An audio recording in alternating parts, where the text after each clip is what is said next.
¿Qué tal, Antonio? ¿Cómo estás? Muy bien, contento de hablar Bueno, contigo otra vez. hoy tenemos el lujo de tener con nosotros, para mí, a Doctor Marca, que es una persona de la que podemos aprender muchísimo y que conocí, pues no sé qué año era, mejor no recordarlo, ¿verdad, Antonio? Creo que yo tenía pelo todavía y el tuyo no era blanco. O No era sea hablar. que, en fin, hace algunos Y años. más abundante. Él era, él era el director de estrategia en aquel momento de Young Rubicam, Vinicius Young Rubicam, para ser exactos, ¿no? Y yo estaba en Saatchi & Saatchi como, bueno, me pusieron en una posición que era director de servicio al cliente o algo así, pero que tenía bastantes facetas también como planner.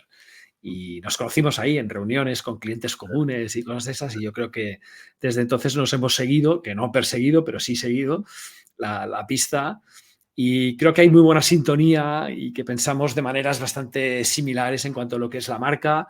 Yo es verdad que luego me desplacé más hacia la marca personal porque lo que vi es que, y que tú también lo has visto, porque he visto tu perfil en LinkedIn y he visto una cosa que me ha gustado mucho que pones en tu título, un poco como propuesta de valor, ayuda a empresas y sus marcas a encontrarse consigo mismas para encontrarse mejor con las personas. Fijaros que es un branding enfocado a las personas, con lo cual en eso tenemos comunión Absoluta. y también contaros que, bueno, Antonio desde hace muchos años tiene una empresa que se llama Brain Ventures, que si quieres nos puedes contar un poquito lo que haces ahí, eh, Bueno, Antonio. es la plataforma sobre la que desarrollo mi trabajo en colaboración con otra gente y sobre todo resuelvo problemas que a veces son complejos de quién soy, a dónde voy y de dónde vengo, que muchas veces consisten en reencontrarse con uno mismo, Eh, con lo que la marca a veces ha olvidado.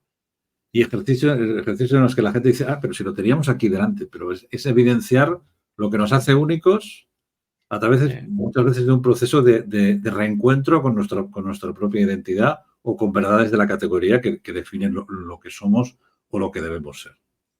Sí, sí. No, no, y además, déjame explicar un poco que tú desde pequeño mamaste bastante marca y bastante marketing, ¿no? Sí, En bueno, sí. casa Sí. viene de familia, le viene de familia, que lo sepáis. O Viene, sea, viene de familia y yo jugaba, siempre he dicho que yo jugaba con tambores en los años 60 y 70 se vendían los detergentes en tambores y yo fabricaba con eso juguetes, con tambores, me llegaban promociones porque mi padre había trabajado en Unilever y luego estuvo muchos años en Henkel Henkel, y en sí, Brown. Entonces para mí el mundo de la comunicación era parte de mi ecosistema infantil. claro. Absolutamente. Discusiones sobre un spot si estaba bien o no estaba bien. Y te podía decir que eran años de censura. Y sí, pero la preocupación es porque mi padre tenía de sacar un spot donde podía salir algo que no estaba bien visto en aquellos años. Y bueno, era parte he crecido con eso y forma parte de mi cultura. Yo recuerdo que le teníamos terror a la censura, incluso nosotros empezamos a trabajar después de Franco, pero aún existía la censura de televisión española, ¿no? Sí, Donde sí, sí, mucho, sí. según lo que dijeras y cómo lo dijeras y si era una promesa excesiva y tal, pues te censuraban, sí, sí. Sí. Bueno, una de las experiencias que yo recuerdo era la primera vez que salió un pecho desnudo en televisión. Mi padre tenía grandes discusiones y lo hacían que era para los limones salvajes de FA, Sí, los de fa. salvajes del Caribe, y aquello es la vivencia de la transformación de una sociedad española a través de la publicidad. Y la publicidad Sí. era testigo de esos cambios y bueno, y tengo muchos recuerdos. También el recuerdo de que no llegaba un spot de televisión a televisión española y tenía que irse uno de nosotros a llevar el Sí, spot sí. físicamente porque no llegaba, porque No, solo no, pero esos ya son viejas batallas que van a decir viejas que batallas, viejas batallas. somos Pero más bueno, nos hemos tenido que dinosaurios. reconvertir un poco a estos momentos de. Y estos momentos lo que tienen sobre todo más trepidante y más emocionante es que son momentos de cambio constante. Antes el cambio era más lento y Ujú. ahora vivimos dentro del cambio, del mismísimo cambio, ¿no? Y entonces, en la pandemia surgió con fuerza la inteligencia artificial, pasado mañana vendrá la computación cuántica y entonces todo se multiplicará por mucho más y bueno, y ahí estaremos, pero bueno, yo creo que nos hemos puesto bastante al día. Tengo un colega que nos llama a nosotros viegenials, ¿no? Que en cierta manera podemos tener una edad, pero no dejamos de entender un poco qué es lo que está pasando con lugares como TikTok o lugares como Instagram, etcétera, y cómo pueden las marcas aprovecharse de esas inercias o de esas sinergias, ¿no? Pues a ver qué puede haber ahí. Oye, hoy estamos aquí para hablar de... He titulado el post de hoy el fantástico poder del insight, ¿no? Porque yo con una de las cosas que he visto que más me ha llamado la atención de Antonio en su carrera como estratega de marca es la importancia que le has dado al insight en todo momento para entender un poco hacia dónde tiene que ir una marca, ¿no? Entonces, para que nadie esté... digamos, pensando, bueno, ¿y esto del insight qué será? Que yo creo que alguno lo sabe ya, pero ¿qué será el insight? Antonio, ya sabes que te iba a caer esta pregunta. ¿Qué es un insight? Bueno, para mí un insight, primero todo, un insight es una pieza de conocimiento que para mí es accionable, que genera una manera distinta de abordar un problema, una respuesta distinta. No es conocimiento descriptivo, para mí un insight es un conocimiento accionable, que genera un punto de vista renovador. Entonces es como la vieja idea de Arquímedes, es el punto de apoyo sobre el que pivota una estrategia de comunicación que tiene un sentido. Un insight reciente. Sí, estoy trabajando con una cadena de indoor climbing, de escalada indoor, sí, con un personaje que es un gran escalador, entonces empiezo a investigar y descubro que hay mucha información sobre el efecto psicológico y anímico de la escalada sobre las personas. Descubro literatura sobre personas que tienen dependencias y la escalada les ayuda. Y entonces construyo un proceso de reflexión sobre lo que significa la escalada a partir del insight del impacto psicológico que tiene la escalada sobre el individuo. Escalar no es escalar una pared, es escalarnos a nosotros mismos. Y genero un concepto que es el climbing to you, escalar hacia ti. Y desarrollo toda mi reflexión sobre la idea de que en el fondo la singularidad de este negocio es una persona que construye retos personales que muchas veces se transforma a través de esos retos personales en todo el viaje de la escalada. Para mí eso es un insight, es decir, el impacto psicológico que tiene esa práctica deportiva versus otras prácticas deportivas es determinante. Para mí eso es un insight, porque es una verdad, o sea, como tú estás enfrentado. Una verdad no expresada, ¿no? Una verdad no expresada o latente que para mí genera una manera distinta de ver, porque en el fondo cuando esa capacidad, ese insight del impacto psicoemocional de desarrollo de una persona es un punto de partida para plantearte muchas cosas. Y de ahí genera un concepto que es el climbing journey. Hablamos mucho de customer journey, es decir, es el viaje de la escalada, el proceso de crecer y de madurar. Eso para mí es un ejemplo de lo que yo intento, es una verdad. Otra verdad que he descubierto en la cultura, pues en un proyecto relacionado con el mundo de los barbers, resulta ser que hay enorme cantidad de literatura sobre las conversaciones, sobre el gathering, el encuentro en los espacios. Hay toda una teoría que llaman del third place, que es trabajo, casa y ese segundo lugar que puede ser el bar, pero que muchas veces es la barbería. Entonces esa especie de relación entre el barbero y su cliente, y el bar también pasa, ese espacio de encuentro es muy singular. Para mí eso es singular, que es la dimensión de la conversación humana, que para mí es determinante. Bueno, son ejemplos No, pero tienes la importancia de que muchas veces no están relacionadas con el propio producto. Es No, decir, están relacionadas muchas veces con la vivencia y con la experiencia del producto. El si nuestra significado del experiencia producto. es con la experiencia y es con la expectativa muchas veces también. Muchas veces el insight viene de una buena expectativa o viene de una mala expectativa. Por ejemplo, no me quiero operar la nariz porque sé que es muy doloroso, ¿vale? Y no quiero pasar por ahí, ¿no? Esto es un insight. Esto, si lo conoce un cirujano plástico, puede hacer grandes cosas. Puede decir, oye, trabajar una propuesta de valor a raíz del insight, en el sentido de, oye, pues mira, ahora gracias a la cirugía láser, al segundo día de operación ya podrás ir a una boda, ¿vale? Y no tendrás ningún dolor, ¿no? Porque no tendrás que ponerte tapones y estas cosas que ponen a la gente que se opera la nariz, ¿no? Entonces, muchas veces el insight también puede provenir de una expectativa, ya sea positiva o negativa, con respecto a una marca, con respecto a un producto, a un servicio, alguna cosa por el estilo. Y son potentes, ¿eh? ¿Sabes qué me llamó la atención, Antonio? Sí, sí, Perdón, dime. Sí. lo que ocurre es que para mí hay dos maneras de abordarlo. Y lo hemos vivido nosotros en nuestra época. Es la búsqueda del insight como materia prima, pero para mí lo más importante lo que es aquello que descubrimos y que genera un trigger. Ostras, Sí, sí. no lo había pensado. Un detonante que es muy interesante, que muchas veces está en mirar. Como una especie de brillante que hay, que no lo ves, que tomas otra perspectiva o buscas otra fuente y te arroja una luz que te hace ver las cosas de otra manera. Perdona que te haya interrumpido, disculpa. Sí, sí, y que además, y ahora enlazo un poquito con la segunda pregunta, que para poder lograr ese insight, esta forma de enfocar las cosas de otra manera, necesitas investigar. Tú lo has dicho, ¿no? Estabas trabajando para una cadena y tal y cual, y estuve investigando y me di cuenta que, es decir,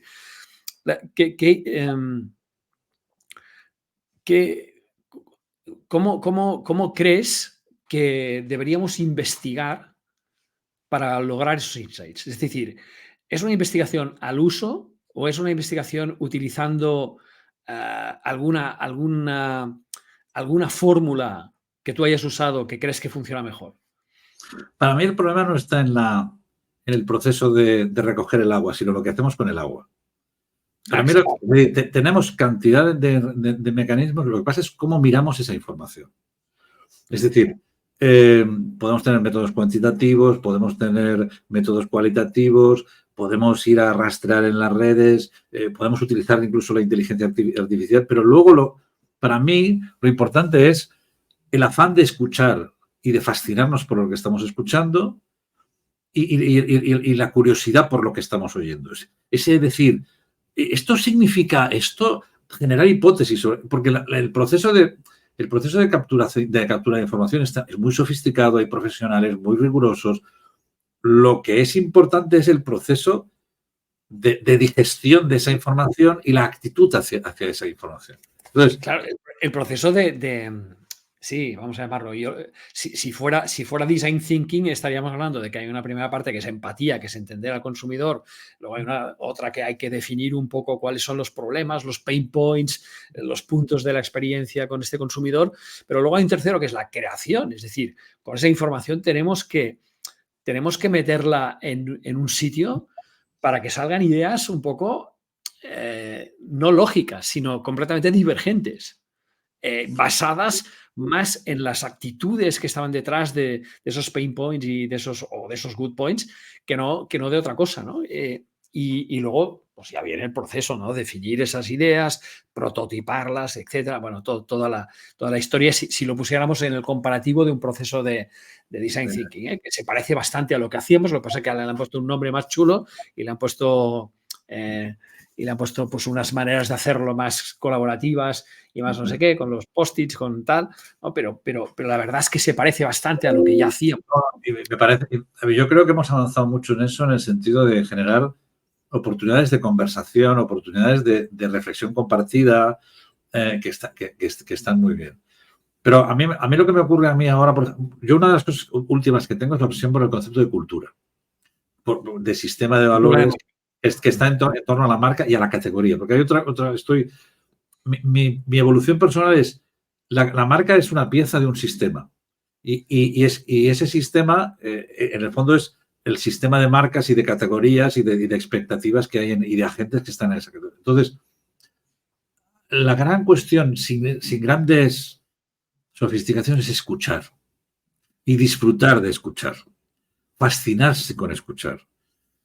Y yo una de las cosas que ahora hago mucho es sencillamente entrevistar.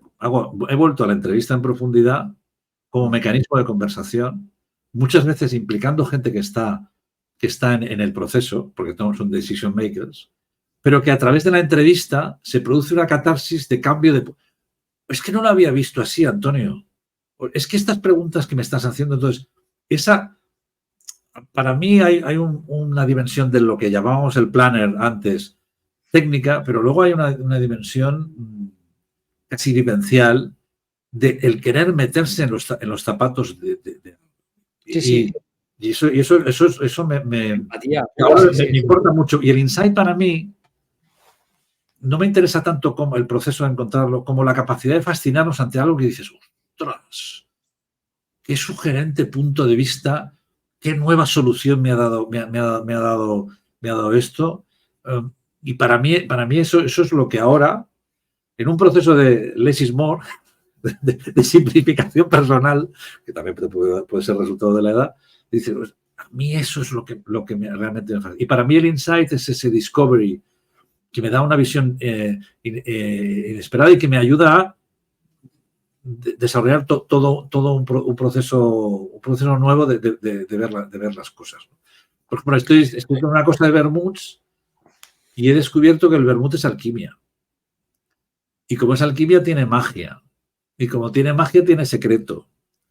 Y como tiene hierbas, tiene contacto con elementos naturales, a veces, naturales, pero con misterio. Con cierta mística, sí. Con cierta mística. Y es una categoría que está perdiendo, como se está vulgarizando, se está convirtiendo en tal, está perdiendo los essence de que no es ni un destilado ni es un vino, pero es destilado porque incorpora destilado, se incorpora fuego y a la vez es un vino porque es tierra. Y esa mística es el descubrimiento que como punto de partida que me está seduciendo. Tienes razón que ahora hay una categoría nueva que ha desplazado un poco todo esto, ¿no? Que son los Aperol y todos estos que... Bueno, sí, pero es un buen ejemplo de productos que son similares a los vermuts, pero que han encontrado una personalidad nueva y patrimonializable. Y que entonces lo que dicen es yo no soy, voy a hacer una experiencia en sí misma. Y muchas marcas en esta categoría dicen yo ya no soy un genérico, no soy un vermut, sino que soy mi marca y yo me tomo mi marca y por ejemplo Aperol es un ejemplo. Es también otro punto de vista sugerente sobre el asunto. Sí. Oye, a lo largo de tu carrera, que es extensa e interesante, ¿de qué insight estarías más satisfecho? Y no hablo por los resultados de venta, sino tu satisfacción personal. Como decir, hostia, creo que ahí encontramos un camino que abrió, vamos, que funcionó muy bien, etcétera. Una cosa con una gran marca de cuchillos de España, que en el fondo me di cuenta que detrás del uso del cuchillo había el amor a lo cortado.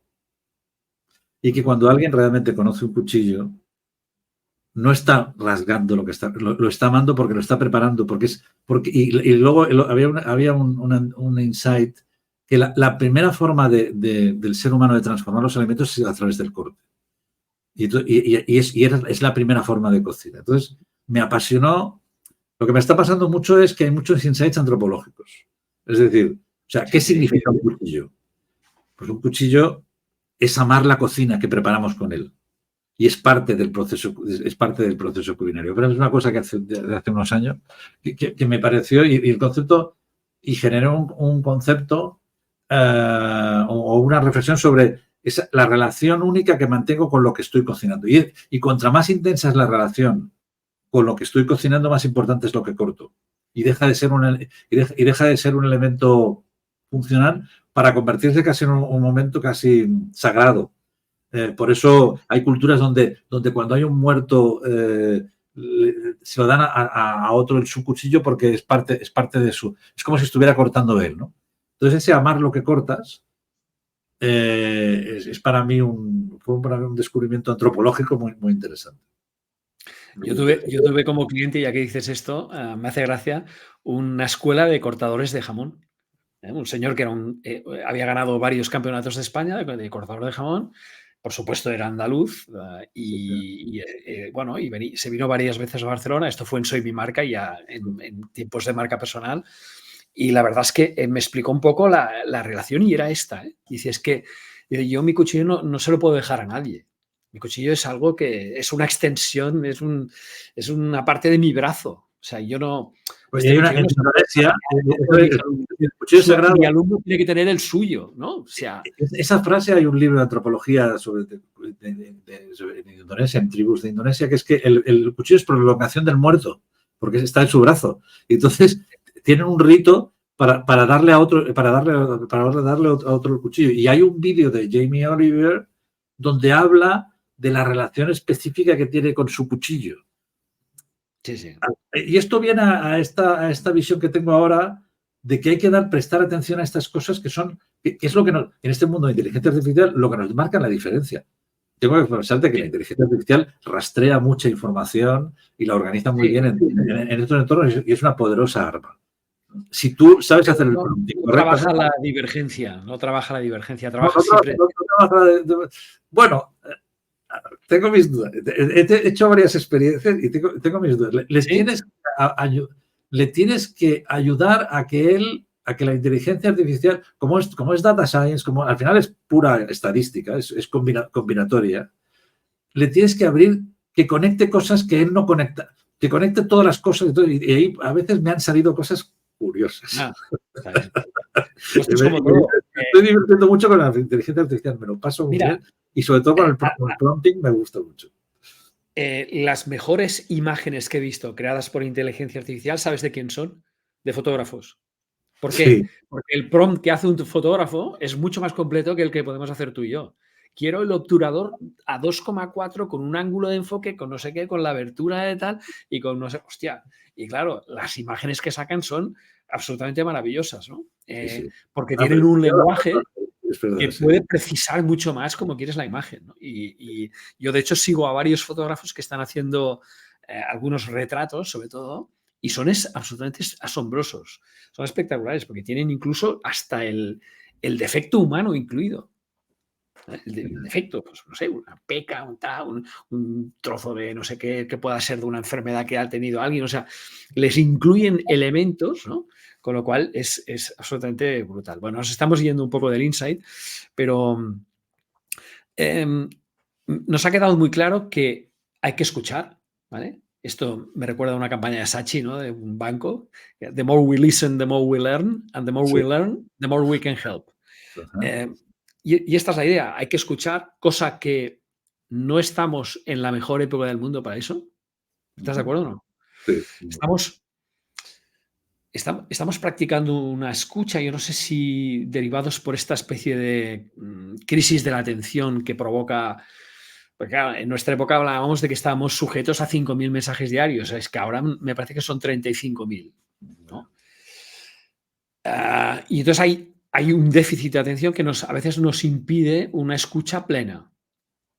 Esto es así, es complicado. Muchas veces escuchamos no para asimilar lo que nos está contando, sino para poder preparar una respuesta adecuada. Eso es real. Sí, sí. Y entonces yo estoy haciendo un curso, no es coña, en LinkedIn Learning sobre escucha activa.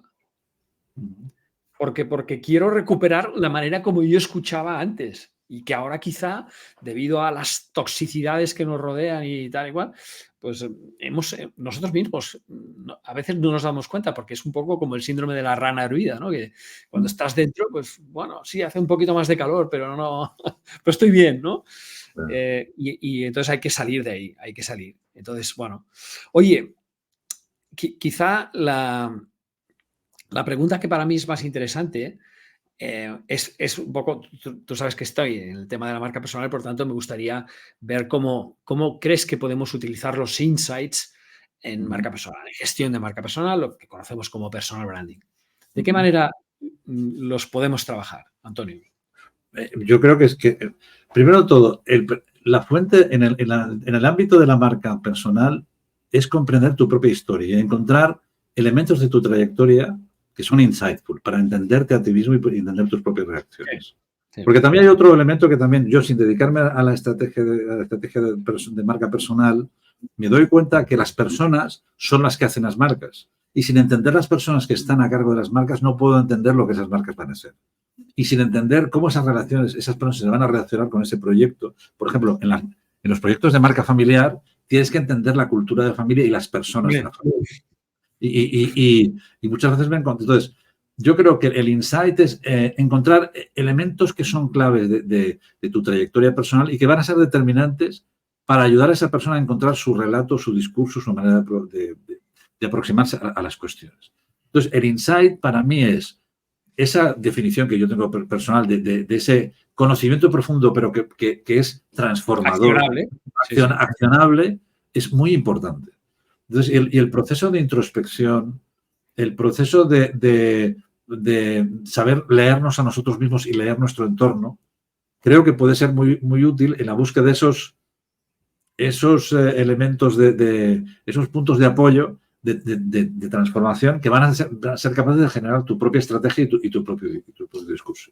Creo que es totalmente aplicable porque hay insights en nuestra trayectoria personal, hay insights en nuestro entorno, hay insights en ámbitos de aprendizaje, hay insights de habilidades que aparentemente no creemos no tener, pero las podemos abordar desde otra manera. No sé, incorporar muchos elementos, supongo que psicológicos, pero para mí es muy importante.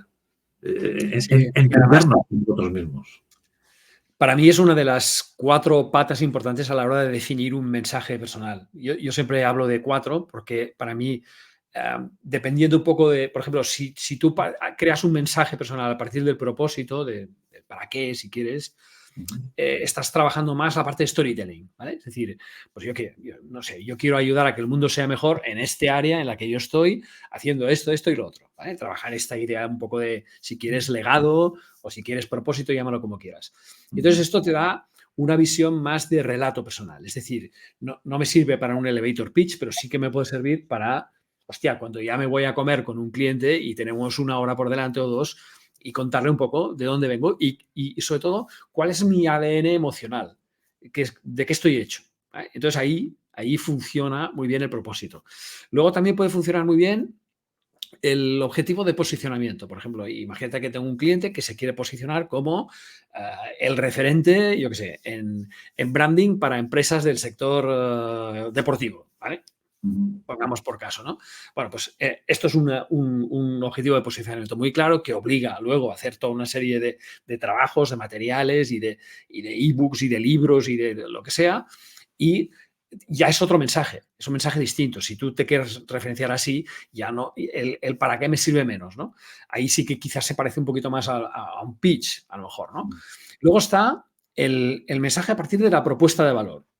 ¿Vale? Y pues mira, te ayudo a hacer tu talento visible. Vale, perfecto, muy bien. Pues es un mensaje mucho más enfocado que no lo estamos utilizando. O sea, yo me doy cuenta, por ejemplo, de la fuerza que tiene el trabajar los mensajes en términos de branding, ¿no? Porque siempre digo, cuando tú vas a dar una clase, yo me puedo presentar como diciendo, hola, soy Guillem Recolons, especialista en personal branding. Y hoy vamos a hablar pero si entro y digo, me llamo Guillem Recolons y estoy aquí para hacer vuestro talento visible, las orejas se abren. ¿Vale? Entonces, tenemos, por eso va muy bien trabajar los mensajes en base. Y el otro es a partir de los insights. De insights que se hayan producido, como dices tú, en algún momento de nuestra vida, pero que normalmente siempre lo intentas aterrizar al momento actual. Es decir, algo que sea inspirador. Tiene que ser una frase inspiradora para quien la escuche. Y es el más difícil de todos. Yo quiero lanzar una cosa que me preocupa que me está pasando, ¿eh? Y corrígeme si yo me equivoco. Yo creo que hay una visión del personal branding como un branding muy específico y muy importante, y luego están las marcas. Y lo que me está ocurriendo, sobre todo, por ejemplo, en experiencias de mentoría, es que la gente quiere crear una marca, pero ellos también son una marca. Entonces, ¿cómo interacciona la marca personal con su marca negocio? Y claro, cada día creo más en el concepto de el branding sistémico. Es decir, entonces, la relación, o sea, en el sistema de marcas que tú tienes que manejar, está tu marca personal y la marca, por ejemplo, del negocio. Entonces, oye, no, pero me dicen, no, es que yo soy, digo, tú también eres una marca y tienes que acudir a personas que te sepan manejar tu marca, pero entender que tu marca está conectada con la marca negocio que estás creando. Y creo que es un tema muy, muy importante que tenemos que hablar, porque al final, muchas veces, en líderes de negocio o en líderes institucionales, hay una marca personal que influye sobre digamos, la marca más estructural. Y me parece un tema... Y muchas veces la gente se lía. No sé si... No, totalmente. Yo creo que hay una simbiosis. Yo también me gusta la palabra sistémico porque recoge bueno, pues todo el ámbito, ¿no? de la marca comercial y la personal, si quieres llamarlo así. Siempre me ha horrorizado lo de comercial, pero bueno, es igual, vamos a dejarlo ahí. La marca, yo siempre hablo de la marca que tú ya tienes, la personal, es la que vas dejando y por tanto es una marca natural. La otra la puedes confeccionar un poquito a medida, ¿vale? Cuando la creas. Esta es la pequeña diferencia que hay. Por todo lo demás, la parte de gestión se parece muchísimo. Se parece muchísimo. Yo trabajo autoconocimiento, estrategia, visibilidad. ¿Qué trabaja una marca? Básicamente, estas tres patas, ¿vale? Con lo cual, al final, tampoco hay una diferencia excesiva. Pero sí que es cierto que cuando trabajamos en la diferencia entre una marca personal, alguien que tenga un negocio, y te voy a poner un ejemplo reciente. Luigi Salmoiraghi es un cliente mío que es un ingeniero que ha trabajado muchísimos años en una multinacional coreana muy potente y aparte es una persona que tiene muchas habilidades en marketing, sobre todo su área era marketing, distribución, bueno,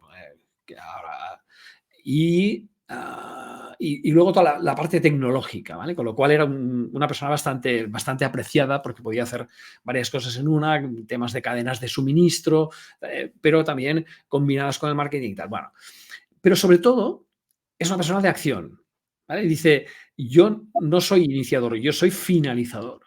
Dice, hay muchas personas que inician. Yo quizás soy peor iniciando, pero yo es un gran gestor de proyectos y sobre todo los acaba. Entonces, trabajando con él, Insights, etcétera, le dije, hostia, tío, tú te llamas Luigi Samurai, pero lo que eres es un action manager, nada más que un action manager.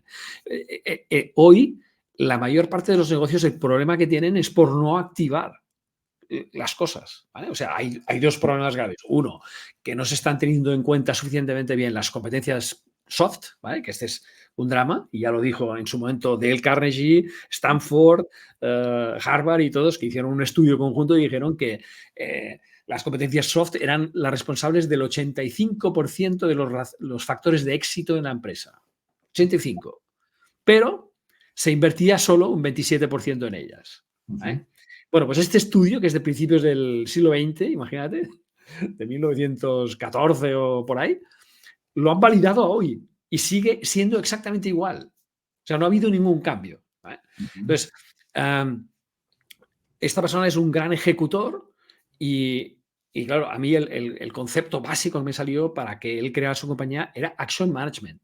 Entonces, lo que hicimos desde el punto de vista de branding gráfico fue que la marca es exactamente la misma. Hay una redonda, bueno, hay un grafismo, un imagotipo, vamos a ver si quieres llamarlo así, y la misma tipografía, pero en uno pone Luigi Salmoiraghi, que es su perfil personal, y en el otro Action Management.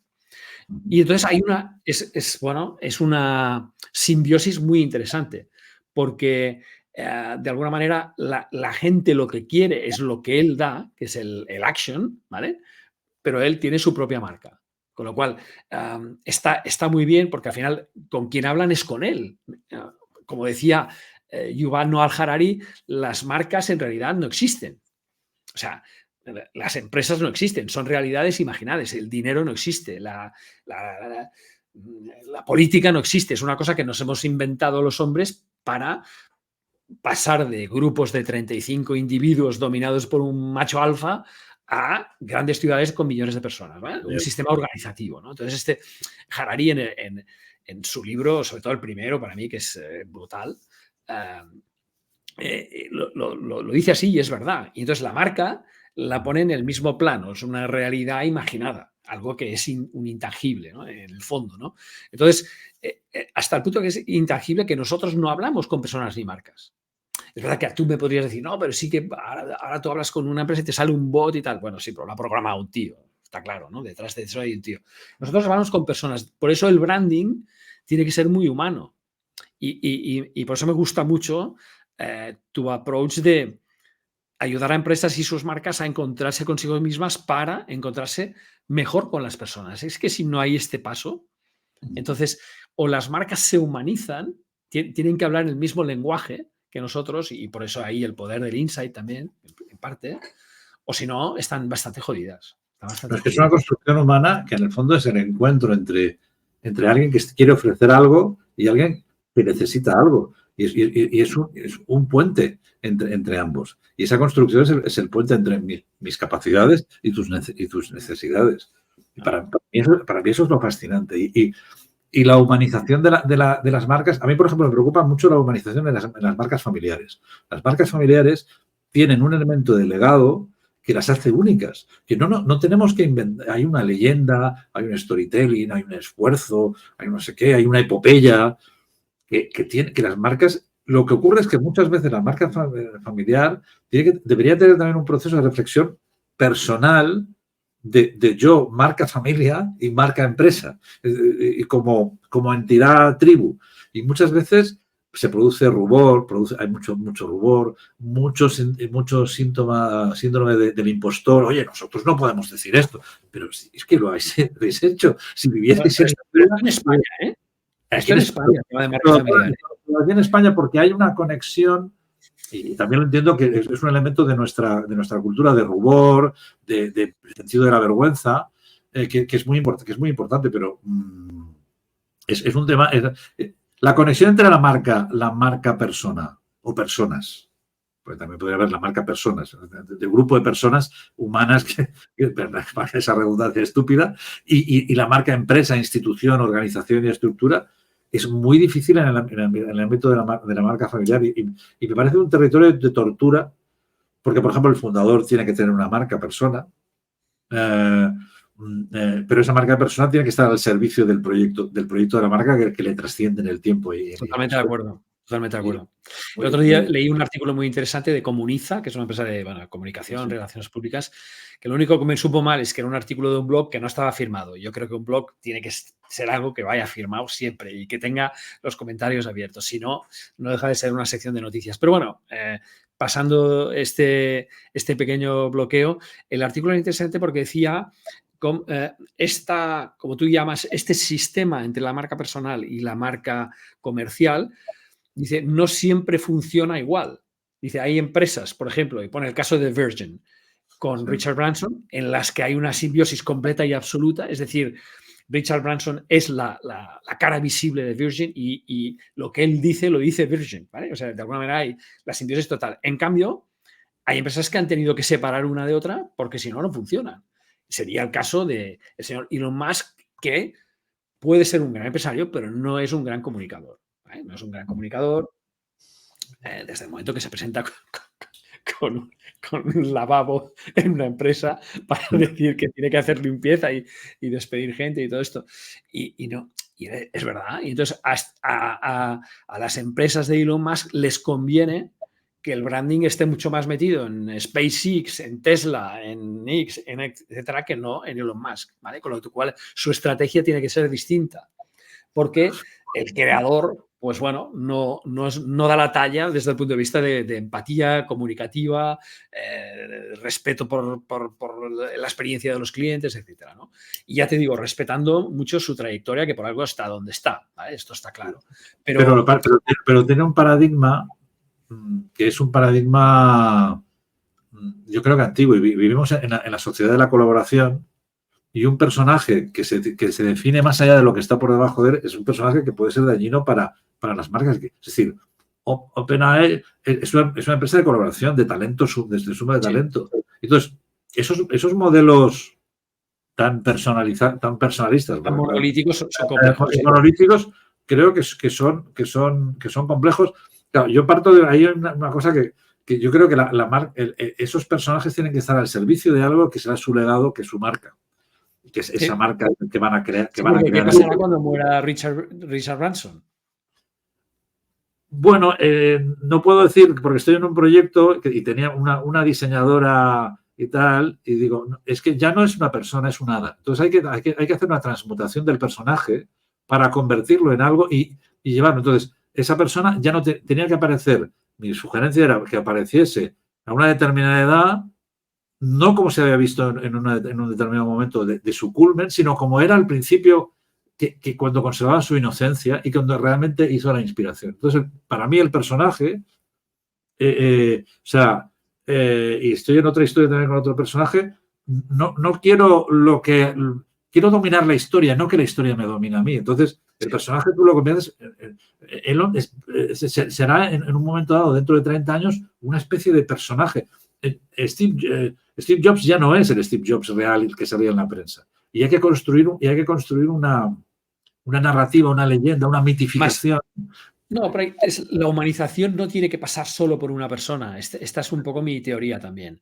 Mira, una de las cosas que a mí me está funcionando muy bien, ya empezó antes de la pandemia, pero después de la pandemia especialmente, son los programas de employee advocacy. Se llaman mal llamados así, porque a mí la palabra empleado no me ha gustado nunca, pero bueno, programas de embajadores de marca internos, ¿vale? De promoción, de impulso de embajadores de marca. Es muy interesante lo que estás haciendo. Sí.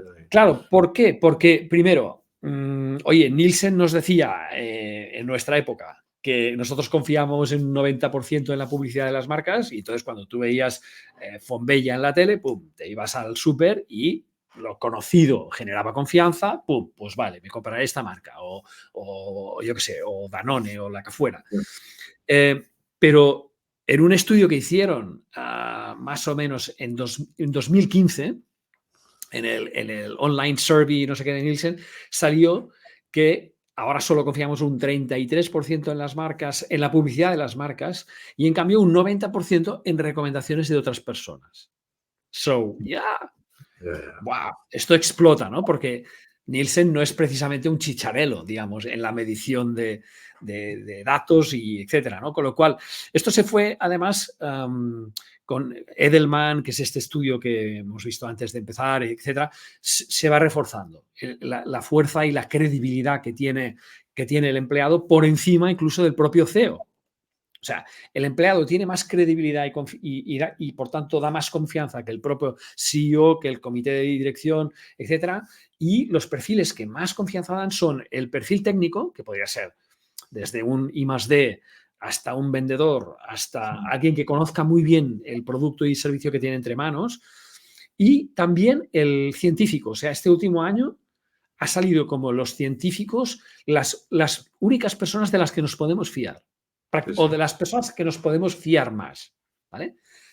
¿Por qué? Porque ellos tienen una forma de verificar la información que es, vamos a llamarlo así, no sé qué adjetivo ponerle, pero que es más científica, ¿no? Más. Entonces, muy poderoso esta decisión y conecta con algo que yo hablo a veces que no sé si es original, que es el inside out branding. Sí. Claro, cuando tú sacas hacia afuera, lo que estás sacando no son cosas, estás sacando personas, estás sacando la cultura. Y la cultura es evidentemente hecha por personas. Entonces, esa advocacy de los empleados, de que es que nos sentimos parte de una cultura y la difundimos. Y difundimos nuestras convicciones. Y para mí ese employee advocacy es un elemento fundamental de la construcción de una sólida cultura, porque las marcas que no sean cultura no serán nada, porque serán un sistema de valores que me garantiza que lo que me estás dando es verdad y lo haces y estás convencido de hacerlo.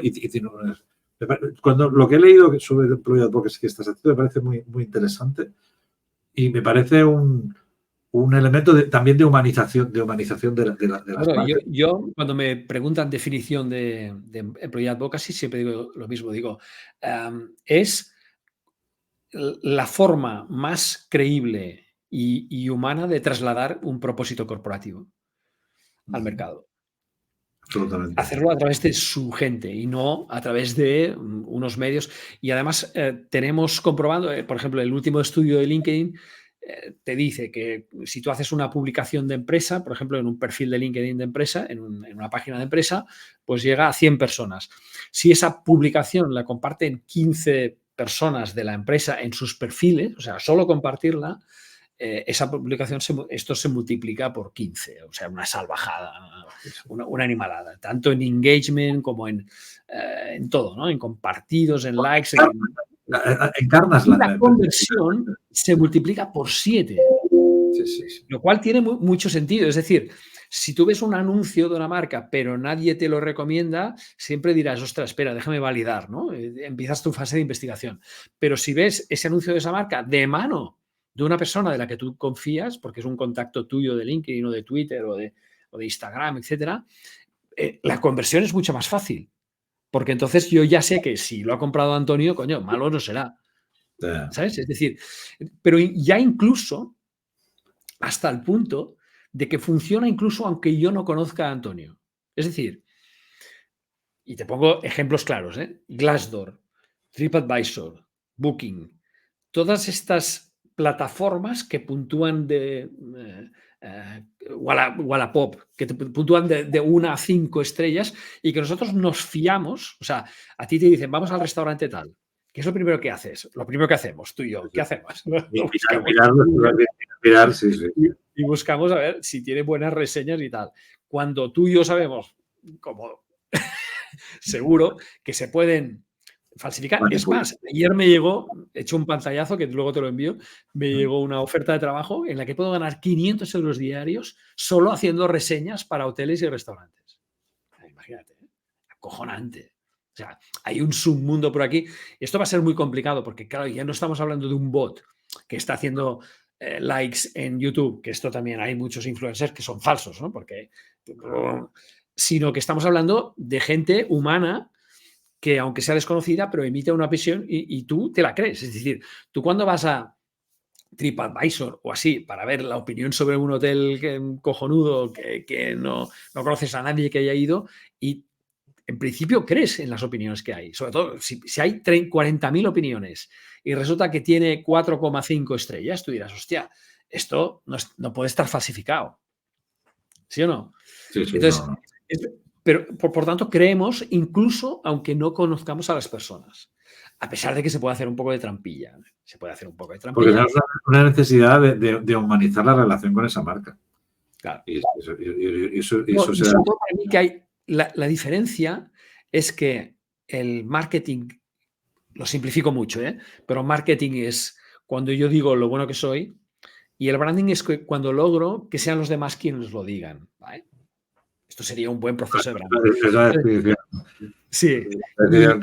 Y entonces, claro, cuando una marca habla de su hotel, no va a hablar mal del hotel, está claro.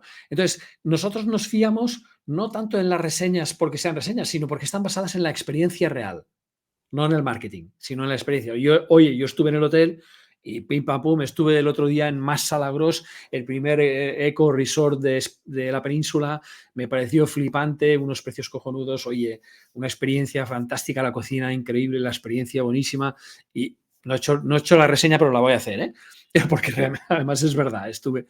Y claro, aunque una persona vea que esa reseña y no me conozca, pero dirá, hostia, este tío parece un tío serio, tú, ¿no? Pues venga, vamos allá. Es decir, que el tema del employee advocacy se basa mucho en que me creo la marca porque la experiencia de la persona dentro de la marca me demuestra que esa persona está bien ahí, que cree en el producto porque lo conoce muy bien y que no me va a engañar como el dueño.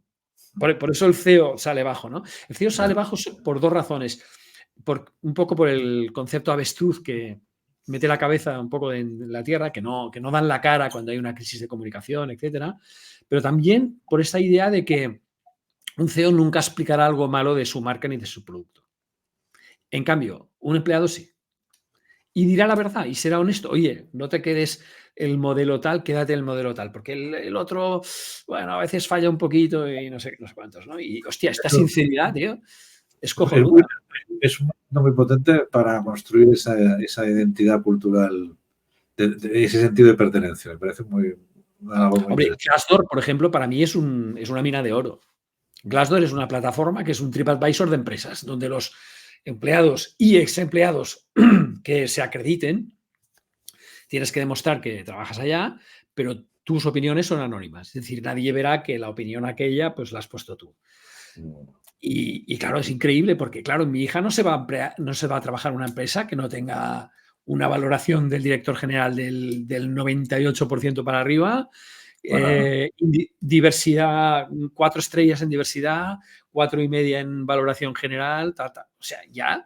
¿Por qué? Porque son opiniones de empleados o ex empleados. Y eso vale mucho más que un base place to work puesto por allá y tal, que, bueno, todos sabemos que se puede gestionar. Se puede trabajar. Se puede trabajar un poco, ¿vale? Sí, entonces, coño, el employee advocacy tiene fuerza. ¿Tiene fuerza por qué? Porque es la humanización de la marca. Es decir, es cuando estamos poniendo people to people in the market. O sea, estamos poniendo personas. Lo que me preocupa es que todas estas realidades muchas veces tienen que estar conectadas con otros ámbitos. Es decir, si tú no has construido una propuesta, un relato, las palabras no nos tienen que ser hacer prisioneros. No se puede hacer. No puedes lograr ese advocacy que sea pleno. Es decir, una de las cosas que me preocupa mucho es la relación que tiene la marca con la categoría.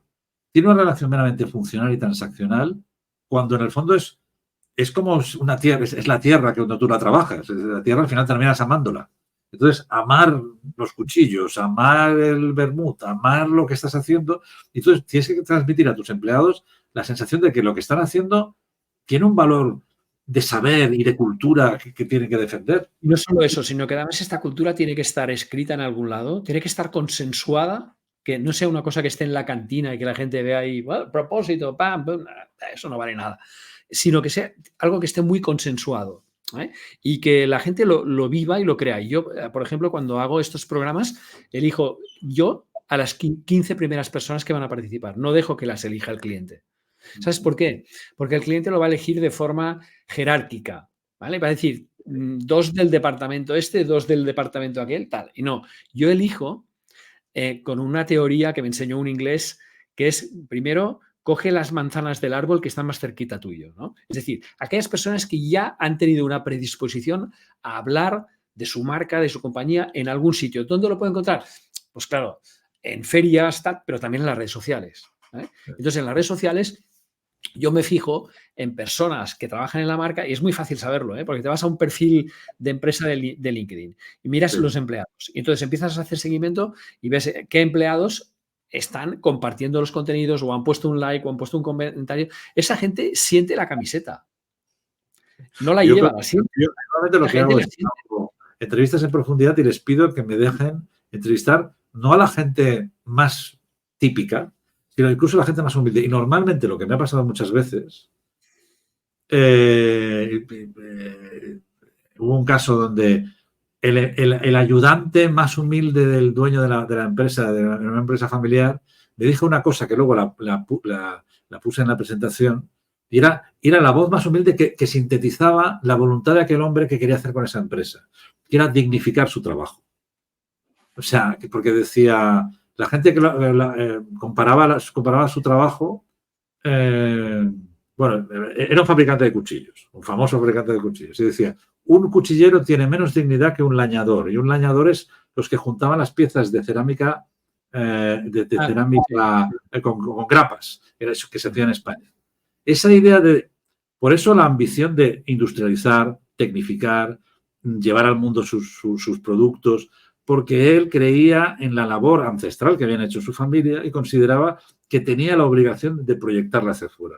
El concepto de dignidad, el concepto me parecía muy, muy valioso. Y de la misma forma que él buscó la dignidad un determinados mercados, con determinados productos, nosotros tenemos que hacer. Somos herederos de un propósito, que es un propósito intrínseco, que es otra discusión que siempre tengo. Propósitos extrínsecos, que tiene que haber un propósito extrínseco muy global, pero tenemos que encontrar también propósitos intrínsecos en la categoría, porque es lo que va a definir cómo vamos a querer. Y esa dignidad de la tarea de la que estamos haciendo, por ejemplo, es un ejemplo que me sirve. O sea, nuestro trabajo es muy digno y tenemos que convencer a nuestros clientes de que lo hacemos con convencimiento de esa dignidad.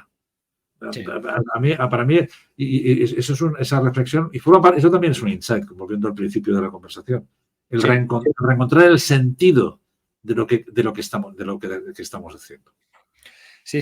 Oye, pues oye, me ha gustado mucho acabar con el tema de embajadores, porque para mí, ya te digo, es la mejor expresión de pasar de la cultura del monólogo que suponía la publicidad en nuestra época, que nadie podía contestarlo, a una verdadera conversación, ¿no? Una verdadera conversación. Y eso yo creo que es muy potente porque, como dijeron aquellos 4 visionarios en el manifiesto Cluetrain, ¿no? Markets are conversations, ¿no? Los mercados son conversaciones. Y ahí es algo que creo que no deberíamos perder la vista, eso, nunca. Sí. Es muy importante. Muy bien. Antonio, ha sido un placer. Ha sido un placer. A mí, porque tus preguntas son muy interesantes, porque aprendo mucho de lo que compartes y de lo que difundes. Creas escuela. La labor de enseñar a las personas que son marca me parece Primero, admiro tu visión anticipatoria en este aspecto, porque fue muy anticipatoria. Muy anticipatoria. Has marcado camino, estás enseñando a una generación de gente. Y luego, por otra parte, desde esa dimensión de la marca personal, incorporas elementos de humanización que también se trasladan a otros ámbitos. O sea, para mí la marca personal no acaba en la persona. Implica una visión personalizada de las marcas, humanizada de las marcas. Porque conversando con las personas y haciendo las marcas, contaminamos otros ámbitos del branding. Y eso yo creo que es una enorme contribución a ti y una visión muy anticipatoria que miro y sigo con mucho interés. Bueno, te lo agradezco mucho. Pero hoy el prota eres tú, ¿vale? Con lo cual...